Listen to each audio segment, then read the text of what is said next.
Live to the stage, the main stage there at the Munich Security Conference, where JD Vance, the U.S. Vice President, is preparing to deliver his remarks. He's just being introduced, I understand, by the chairman of the Munich Security Conference. Let's listen in. There he is. I wanted to talk about today is, of course, our shared values. And, you know, it's great to be back in Germany. As you heard earlier, I was here last year as United States Senator. I saw Foreign Secretary David Lammy and joked that both of us last year had different jobs than we have now. But now it's time for all of our countries, for all of us who have been fortunate enough to be given political power by our respective peoples, to use it wisely to improve their lives. And I want to say that, you know, I was fortunate in my time here to spend some time outside the walls of this conference over the last 24 hours. And I've been so impressed by the hospitality of the people, even as, of course, as they're reeling from yesterday's horrendous attack. And the first time I was ever in Munich was with my wife, actually, who's here with me today, on a personal trip. And I've always loved the city of Munich, and I've always loved its people. And I just want to say that we're very moved, and our thoughts and prayers are with Munich and everybody affected by the evil inflicted on this beautiful community. We're thinking about you, we're praying for you, and we will certainly be rooting for you in the days and weeks to come. Now,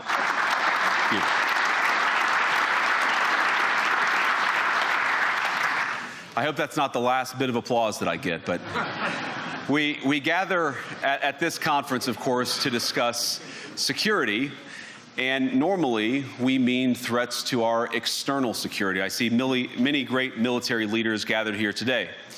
But while the Trump administration is very concerned with European security and believes that we can come to a reasonable settlement between Russia and Ukraine, and we also believe that it's important in the coming years for Europe to step up in a big way to provide for its own defense, the threat that I worry the most about vis-a-vis Europe is not Russia, it's not China, it's not any other external actor. And what I worry about is the threat from within, the retreat of Europe from some of its most fundamental values, values shared with the United States of America. Now, I was struck that a former European commissioner went on television recently and sounded delighted that the Romanian government had just annulled an entire election. He warned that if things don't go to plan, the very same thing could happen in Germany too.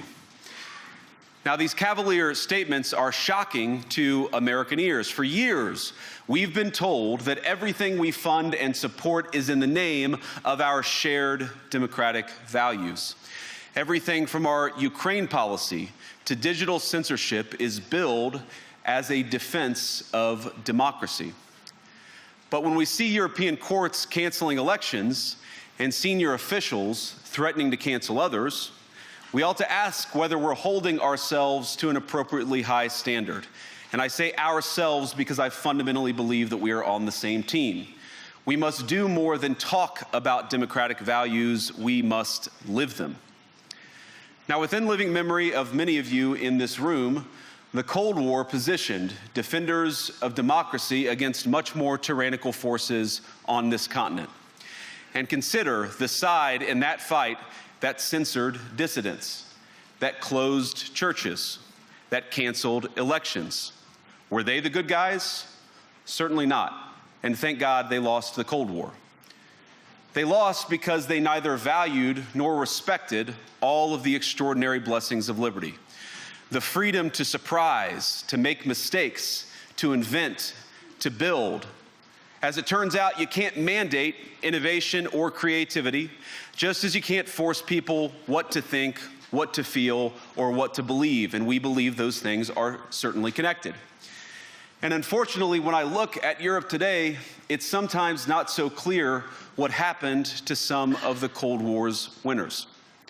I look to Brussels, where EU commissars warn citizens that they intend to shut down social media during times of civil unrest the moment they spot what they've judged to be, quote, hateful content. Or to this very country, where police have carried out raids against citizens suspected of posting anti-feminist comments online as part of, quote, combating misogyny on the internet, a day of action. I look to Sweden, where 2 weeks ago the government convicted a Christian activist for participating in Koran burnings that resulted in his friend's murder. And as the judge in his case chillingly noted, Sweden's laws to supposedly protect free expression do not, in fact, grant, and I'm quoting, a free pass to do or say anything without risking offending the group that holds that belief. And perhaps most concerningly, I look to our very dear friends, the United Kingdom, where the backslide away from conscience rights has placed the basic liberties of religious Britons in particular in the crosshairs. A little over 2 years ago, the British government charged Adam Smith Connor, a 51-year-old physiotherapist and an Army veteran, with the heinous crime of standing 50 meters from an abortion clinic and silently praying for 3 minutes. Not obstructing anyone, not interacting with anyone, just silently praying on his own. And after British law enforcement spotted him and demanded to know what he was praying for, Adam replied simply, it was on behalf of the unborn son he and his former girlfriend had aborted years before. Now, the officers were not moved. Adam was found guilty of breaking the government's new buffer zones law, which criminalizes silent prayer and other actions that could influence a person's decision within 200 meters of an abortion facility. He was sentenced to pay thousands of pounds in legal costs to the prosecution. Now, I wish I could say that this was a fluke, a one-off crazy example of a badly written law being enacted against a single person. But no, this last October, just a few months ago, the Scottish government began distributing letters to citizens whose houses lay within so-called safe access zones, warning them that even private prayer within their own homes may amount to breaking the law. Naturally, the government urged readers to report any fellow citizens suspected guilty of thought crime. In Britain and across Europe, free speech, I fear, is in retreat. And in the interest of comedy, my friends, but also in the interest of truth, I will admit that sometimes the loudest voices for censorship have come not from within Europe, but from within my own country, where the prior administration threatened and bullied social media companies to censor so-called misinformation. Misinformation like, for example, the idea that coronavirus had likely leaked from a laboratory in China. Our own government encouraged private companies to silence people who dared to utter what turned out to be an obvious truth. So I come here today not just with an observation, but with an offer. And just as the Biden administration seemed desperate to silence people for speaking their minds, so the Trump administration will do precisely the opposite, and I hope that we can work together on that.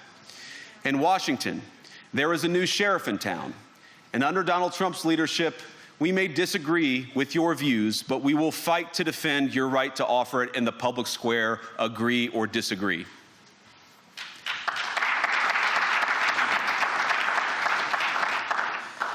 Now, we're at the point, of course, that the situation has gotten so bad that this December, Romania straight up canceled the results of a presidential election based on the flimsy suspicions of an intelligence agency and enormous pressure from its continental neighbors. Now, as I understand it, the argument was that Russian disinformation had infected the Romanian elections. But I'd ask my European friends to have some perspective.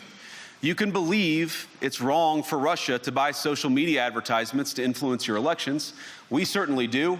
You can condemn it on the world stage even. But if your democracy can be destroyed with a few $100,000 of digital advertising from a foreign country, then it wasn't very strong to begin with. Now, the good news is that I happen to think your democracies are substantially less brittle than many people apparently fear. And I really do believe that allowing our citizens to speak their mind will make them stronger still.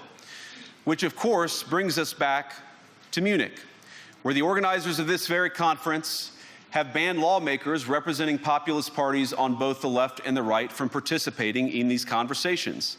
Now, again, we don't have to agree with everything or anything that people say, But when when political leaders represent an important constituency, it is incumbent upon us to at least participate in dialogue with them. Now, to many of us on the other side of the Atlantic, it looks more and more like old entrenched interests hiding behind ugly Soviet-era words like misinformation and disinformation, who simply don't like the idea that somebody with an alternative viewpoint might express a different opinion or, God forbid, vote a different way or, even worse, win an election. Now, this is a security conference, and I'm sure you all came here prepared to talk about how exactly you intend to increase defense spending over the next few years in line with some new target. And that's great, because as President Trump has made abundantly clear, he believes that our European friends must play a bigger role in the future of this continent. We don't think, you hear this term, burden sharing, but we think it's an important part of being in a shared alliance together that the Europeans step up while America focuses on areas of the world that are in great danger. But let me also ask you, how will you even begin to think through the kinds of budgeting questions if we don't know what it is that we are defending in the first place? I've heard a lot already in my conversations, and I've had many, many great conversations with many people gathered here in this room.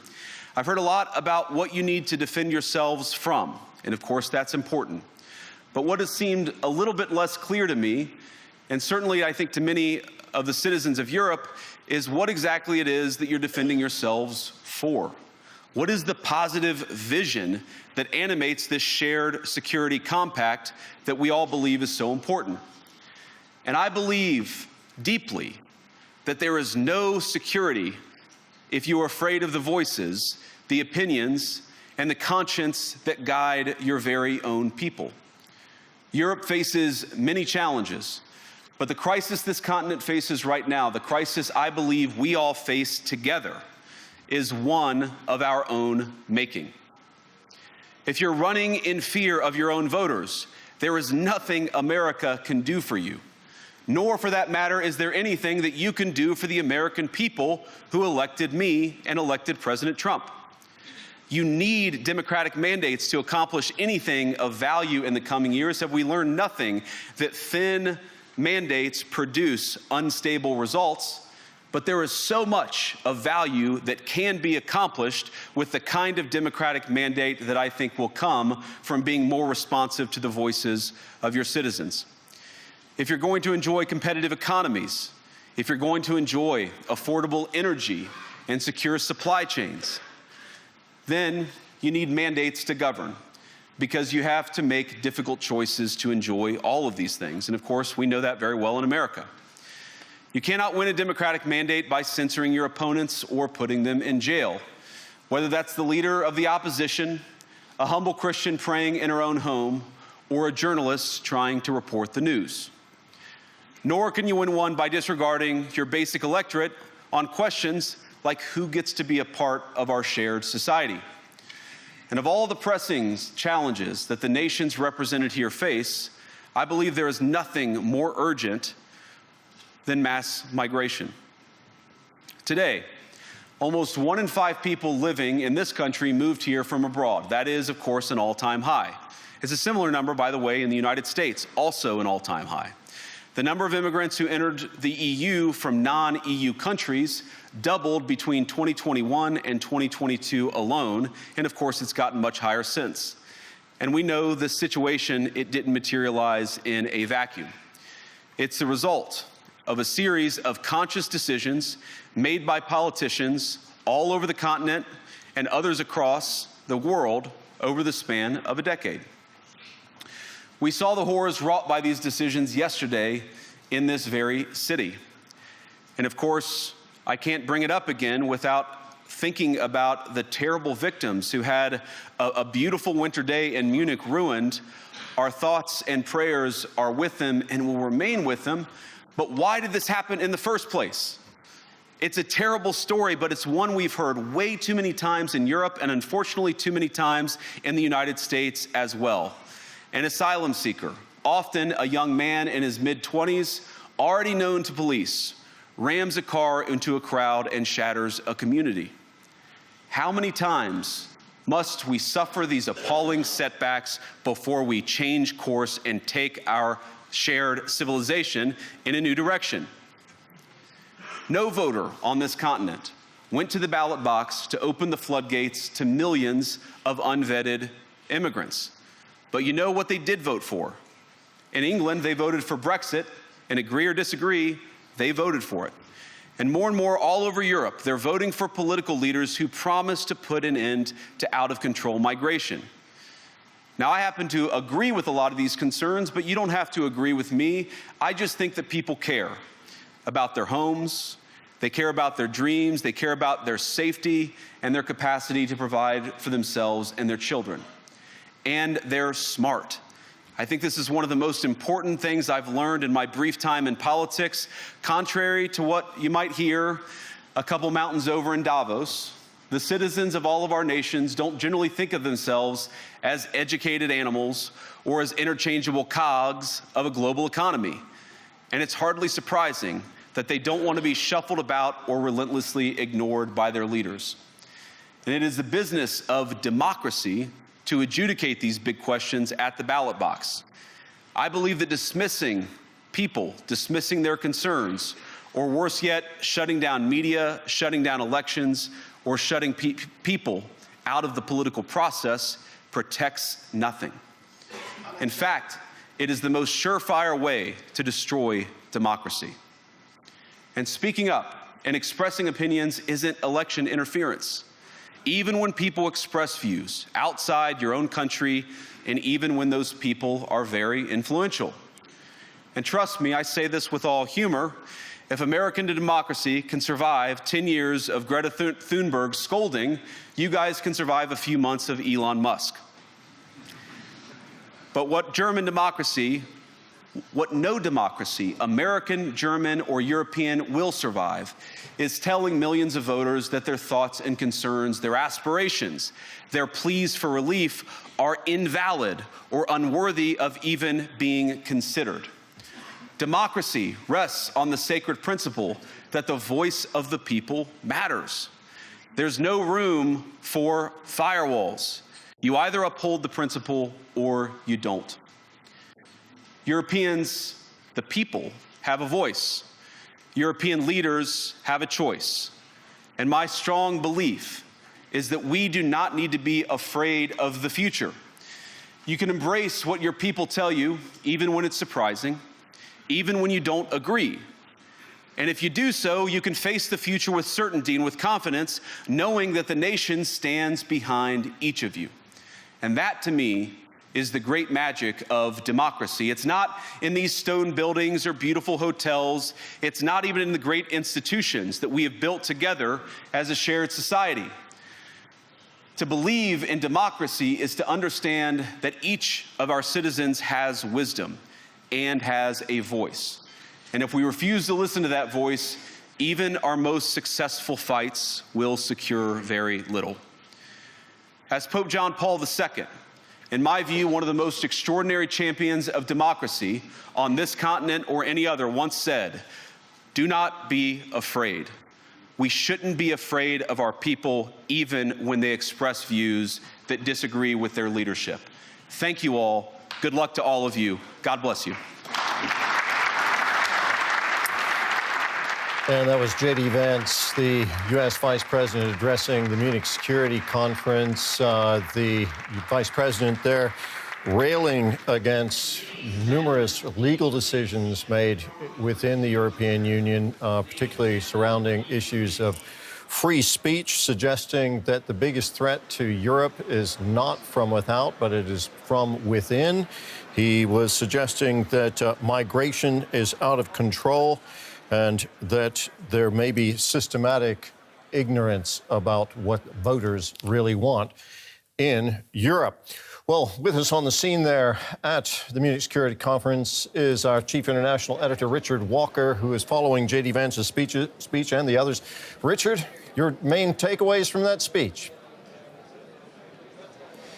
Yeah, Terry, so digesting that. Certainly, I mean, I've never heard a speech like that at the Munich Security Conference, certainly not from a US Vice President, and I'm sure that nobody here really has. That was a really, really unusual speech, a pretty massive intervention by JD Vance in European politics. We got a little bit of a hint at the beginning of it where he got an applause line, and he said, I hope that's not the last line of applause that I get in this speech. Actually, it turned out it pretty well was.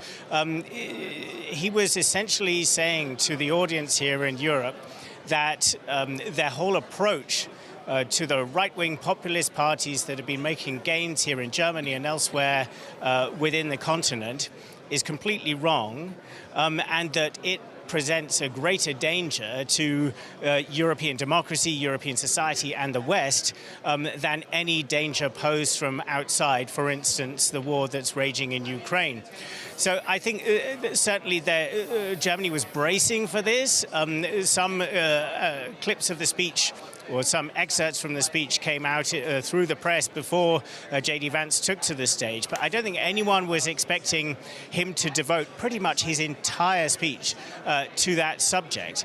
And I think essentially you can see this as a little bit of a payback from the American right, from Donald Trump's kind of movement in US politics for what they see as the sneering by Europeans about the MAGA movement, Make America Great Again, and Donald Trump and his entire political movement. They perceive that Europeans sneered about that in the first term. They opposed it in the run-up to the last election. They wanted Harris to win. Donald Trump came in triumphant, and now this is a certain amount of political payback for that. I found it remarkable, Richard, at the beginning of his speech, too, where JD Vance attacked the decision to annul the results of the first round of the Romanian presidential election. That sounds a lot like he's intervening directly in the Europeans' own sovereignty with respect to its courts and its political decisions. Yeah, that's right. So that was a Romanian court that annulled that election because of allegations that the ostensible winner of the election had benefited from disinformation, misinformation campaigns that it was suspected to be sourced from Russia. And yes, an American vice president wading into that, of course, is an intervention in the sovereign decision of those courts within Romania. But I think probably the motivation behind that is this sense, what I just mentioned, this sort of sense of payback that Europeans felt free to comment and sneer about Trump policies for so long and the whole MAGA movement. And this is now Europe getting a taste of its own medicine. Also, on the issue of migration, Richard, the Vice President began his speech by referencing the attack that took place in Munich yesterday when over 30 people were injured in a car ramming by an Afghan person who has been living in Germany. And the police in Munich, of course, they've already said that this seems to be a case of Islamic extremism. And then Vance went on to talk about mass migration being the biggest problem facing Europe. What are your thoughts on that?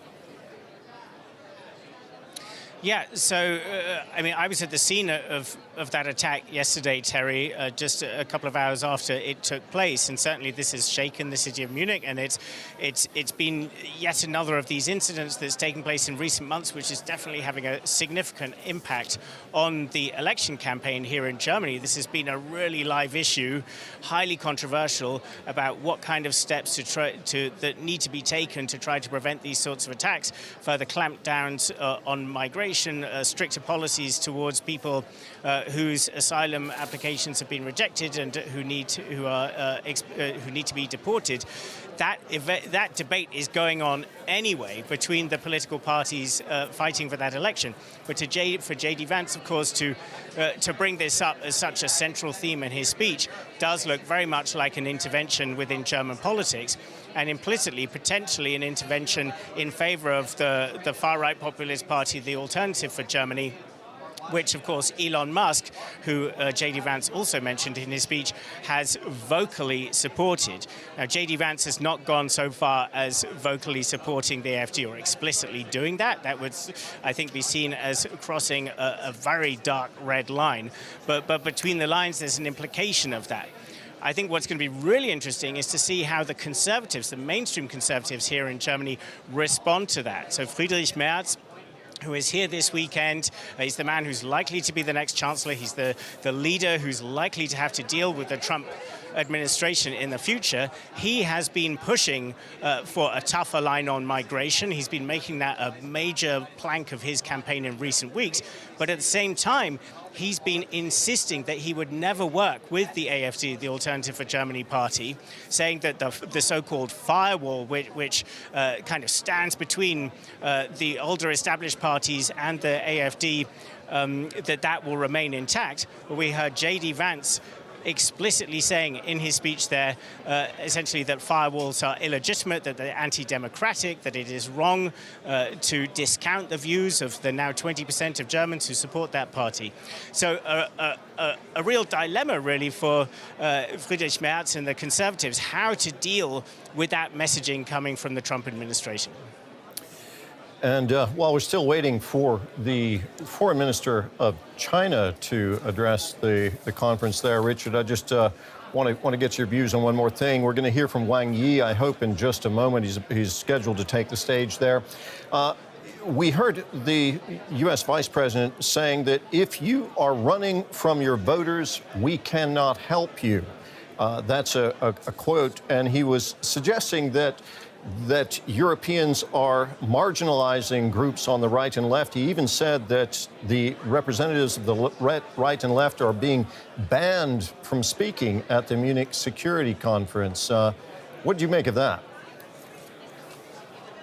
Yeah, well, I mean, it's true. The Alternative for Germany, the party that we've just been talking about, they are not invited to this conference. And I think that is a decision that has held up in recent years, and each year I think the conference organizers must sort of think about, okay, is that still something that they can justify? I think this really throws a spotlight onto that, and I think there are definitely legitimate questions about why should you not invite members of the AfD to this conference.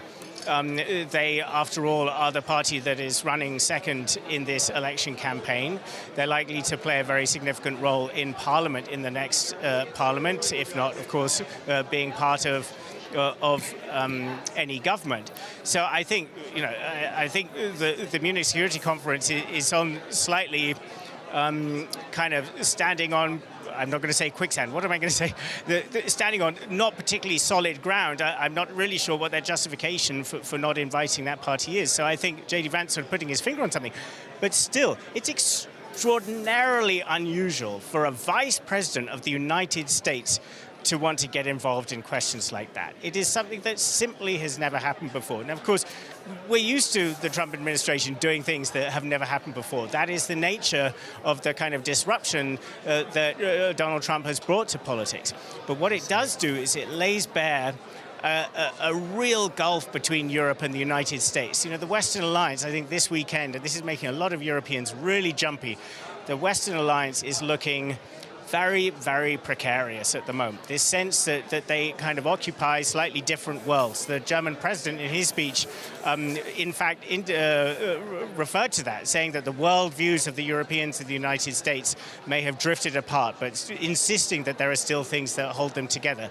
This is JD Vance's response to that, in a way, saying, we talk about shared values. Well, how important to you are the shared values of free speech and respect for views that are outside the mainstream? So there's really an awful lot for European politicians to be thinking about as a result of this speech. And queuing ahead to Wang Yi, well, I can tell you, I mean, for the Chinese and also for the Russians, who of course see themselves in a kind of a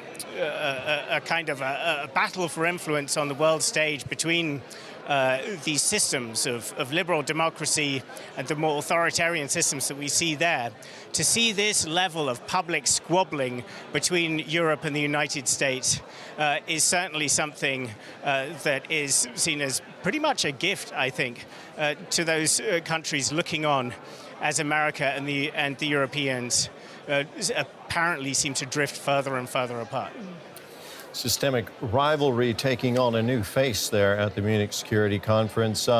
Richard, I personally was rather surprised to hear the U.S. Vice President not talking about defense in classical terms, and also very few words lost about Ukraine, given that President Trump has now made it his initiative to end that war. We did hear one comment at the beginning with JD Vance saying that he believes that we can come to a reasonable settlement between Ukraine and Russia. Just wondering what you make of him not addressing those topics beyond that.